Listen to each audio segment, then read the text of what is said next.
Farming is challenging. And then add on top of that, running a business, doing bookkeeping, doing marketing, it starts to get really challenging for people. And so the Cowichan Valley Co-operative Marketplace was incorporated in 2014. We run an online marketplace so that local farmers really stay in business and more than that, thrive.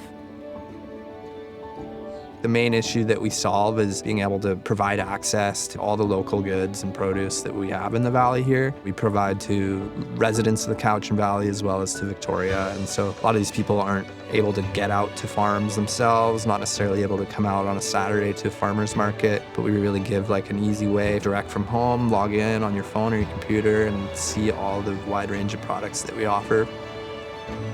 As a small-scale farmer, it's a huge advantage because you don't actually go to a farmer's market. Everything's online, so people are able to pick and choose, not just from our farm and the site here, but also from all the local farms. It's very convenient for customers, but it's convenient for local farmers as well because they can put their order together over a week and they don't have to spend all day at a farmer's market. They can simply drop off at one location, and it's a great way to sell product and get it out into the community. We actually rely on Co-op as a business now, and a lot of other small-scale farmers do. In fact, Co-op's probably our number one sales right now. 2020, all of the farmers markets shut down and people were asked not to go to the grocery store or to only send one person to the grocery store. And then we live on an island here. There was this glimpse of food scarcity. I think it woke a lot of people up to how precarious and kind of fragile our globally supplied food system is. The business more than tripled basically in the matter of 2 weeks, right at the beginning of the pandemic restrictions in March 2020. So there was a bit of a crisis on the end of the farmers and the producers, not really having any outlet for all their goods that they were, already sitting on, already growing, already had in the fields. And likewise, customers, they really wanted to be able to access this good quality produce and not necessarily have to shop at a big box store or a grocery store. And so we provided that link.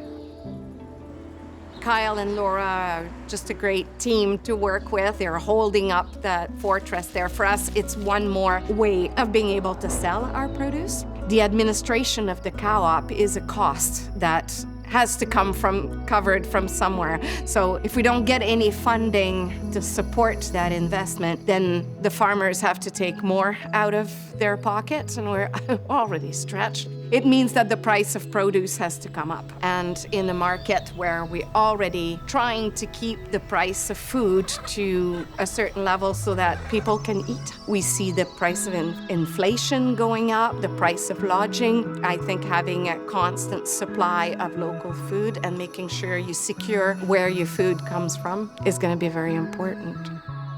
2020 was just this explosion year. When everyone ended up going back to the grocery stores and it all went kind of back to normal, we had expanded and the market was no longer supporting us. So we didn't have the revenue to pay our staff, and we didn't have the need for all of the equipment that we had bought. And so we had to kind of figure out how to contract. We had talked about opening up our cooperative for other kinds of investment, but we didn't really know anything about it.